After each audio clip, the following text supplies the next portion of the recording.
All right. Properties of addition for rational numbers. So all of the properties of addition that we've seen before for integers and for whole numbers hold for rational numbers. We've got two more that we're going to look at a little more closely here. The first is the additive inverse. So if a over b is just the rational number you're looking at, its additive inverse is negative a over b. And so the properties of this additive inverse is if I take the negative of negative a over b, I get a over b back, and the negative distributes in. This is property 2. These are properties that you've likely seen before, right? All right. The addition property of equality. So because rational numbers can be represented in many different ways, we want to be sure that if we use a different representation of the same rational number, we still get the same result when we add. And so that's all that this property is saying. So if a over b is equivalent to c over d, then when I add a over b to e over f, that's the same as adding c over d plus e over f. All right, so this section is addition and subtraction. So let's look at subtraction. We define subtraction in the same way that we've been defining subtraction all semester, except now we have rational numbers, right? So if a over b and c over d are any rational numbers, then a over b minus c over d is the unique, now rational number, such that this addition problem is satisfied. A over b equals c over d plus e over f.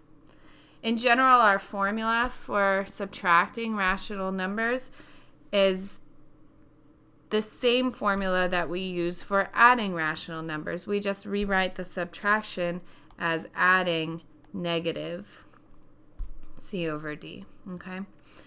I'm worried that when I underline it looks like plus or minus, so I'm going to go ahead and erase that, okay? All right, so it's the same formula that we had with addition, except now we have a negative here.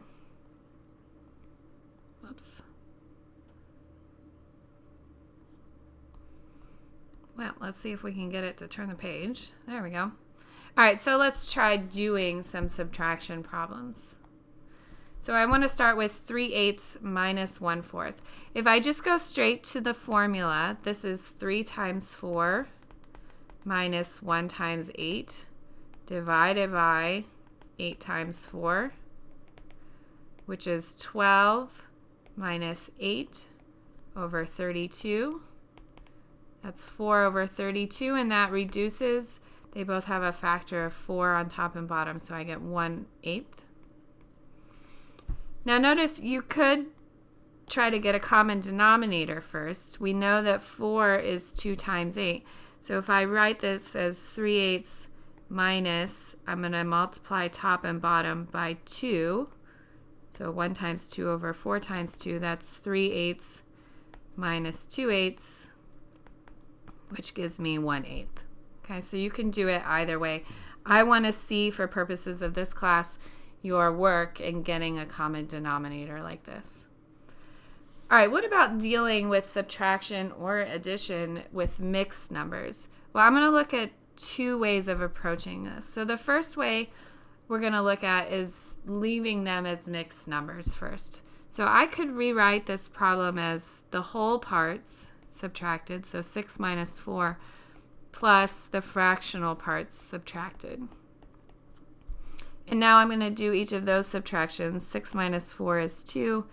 1/3 minus 3/4. I'm going to use the formula, so I get 1 times 4 minus 3 times 3 divided by 3 times 4.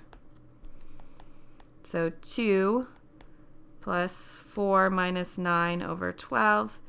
This is 2 plus negative 5/12.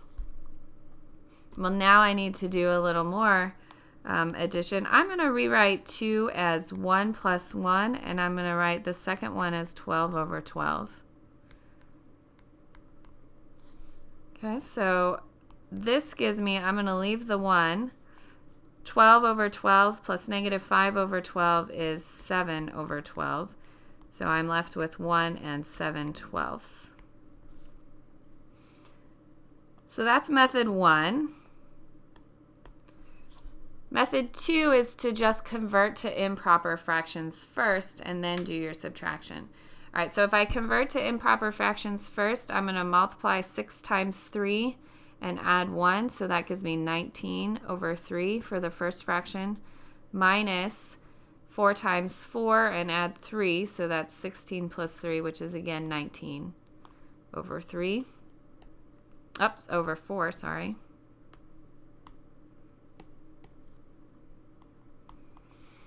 And now we're going to use our rule for subtraction, so I get 19 times 4 minus 19 times 3 divided by 3 times 4.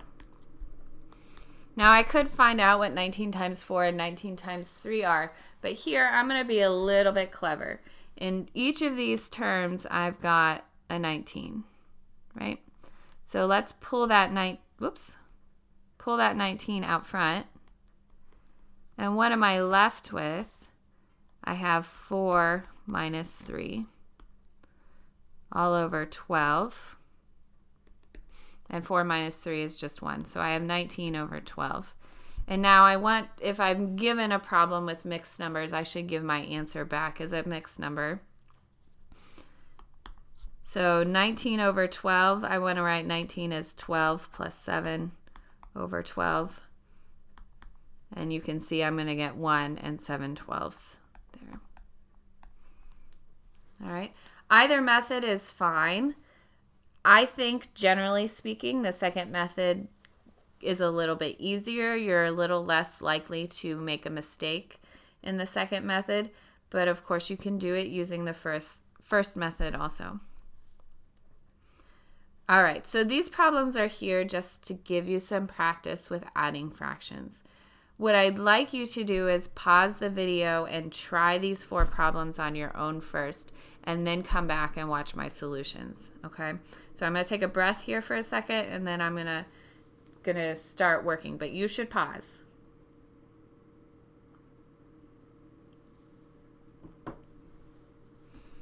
All right, so let's start with A.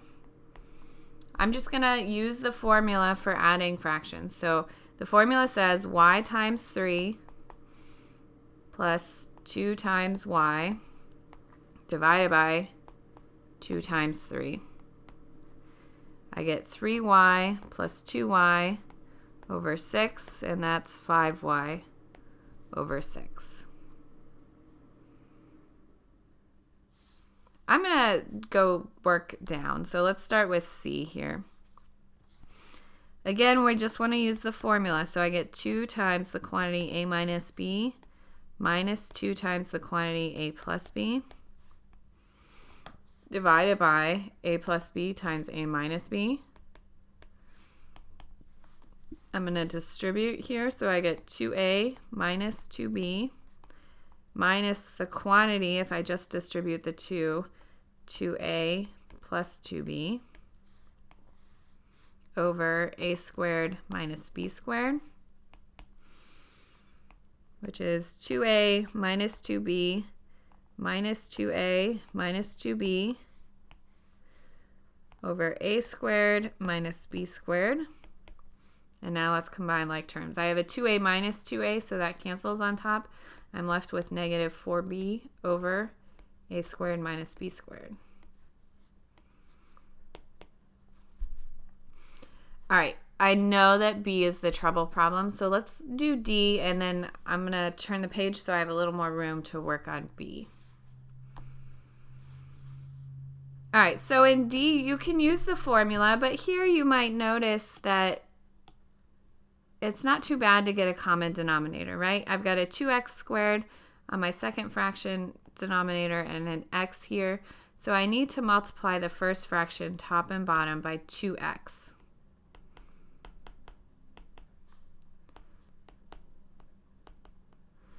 And so that's going to give me 2x over 2x squared minus 1 over 2x squared. And now I have a common denominator, so I can just subtract across the top over the common denominator.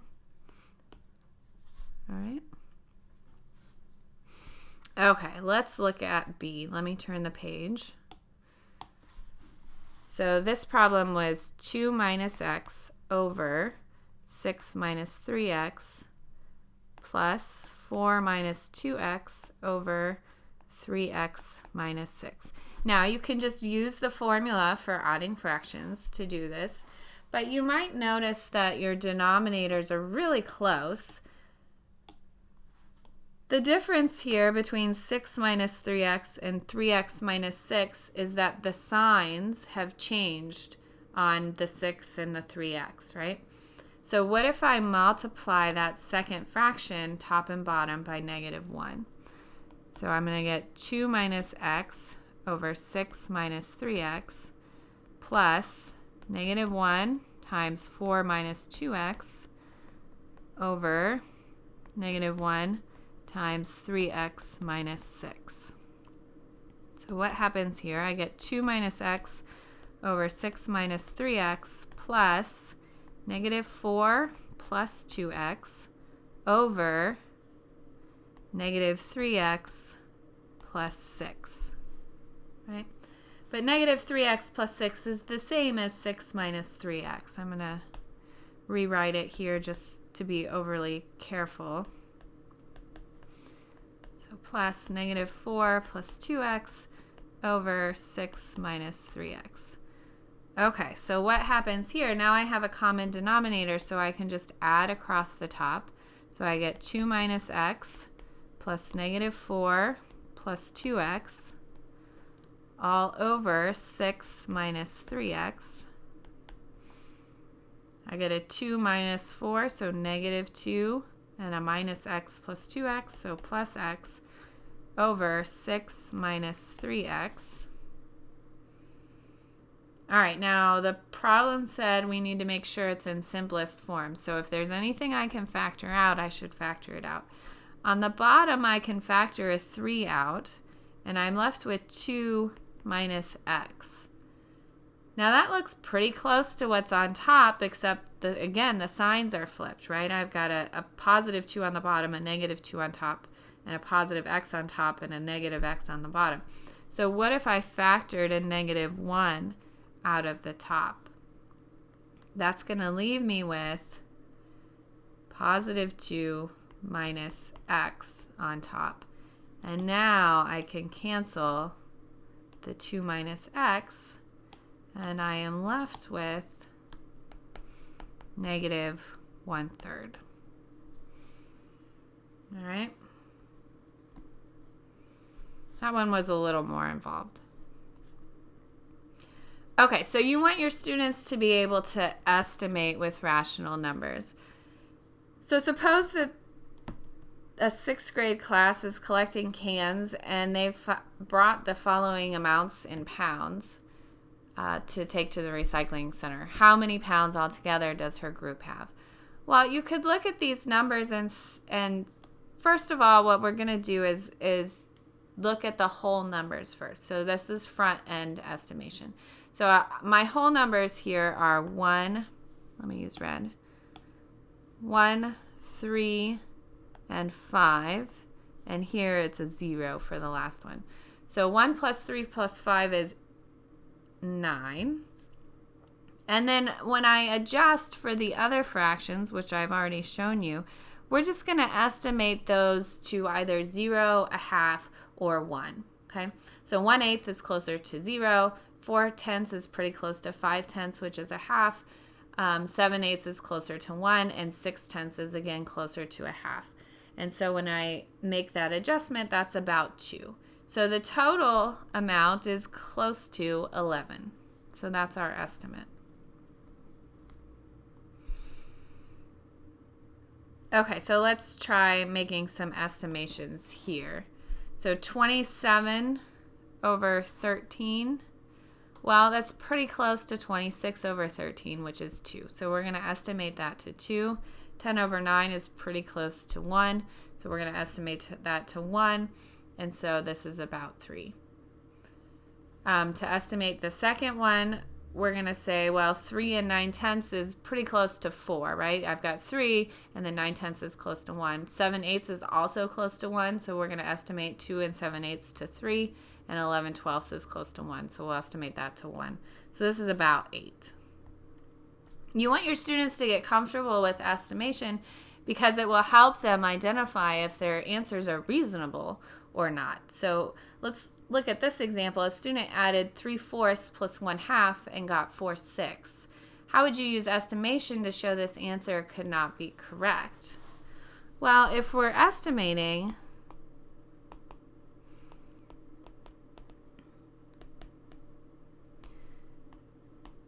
three-fourths we would estimate to about 1, right? And 1/2 we're going to estimate actually to as 1/2. So what is 1 and 1/2? Well, whatever it is, it's bigger than 1, right? So the sum estimates to 1.5, which is bigger than 1.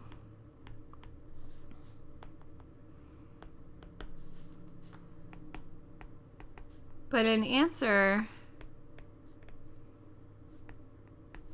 of 4/6 is less than 1.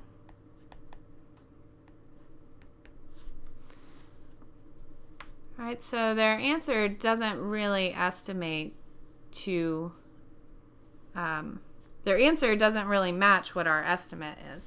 And even if this 3/4 estimate is a little bit big, it's still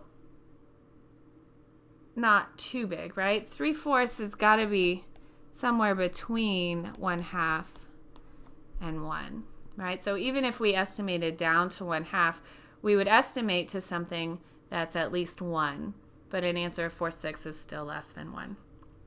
All right, so if your students have that kind of number sense, they'll be better equipped to recognize answers that aren't possible.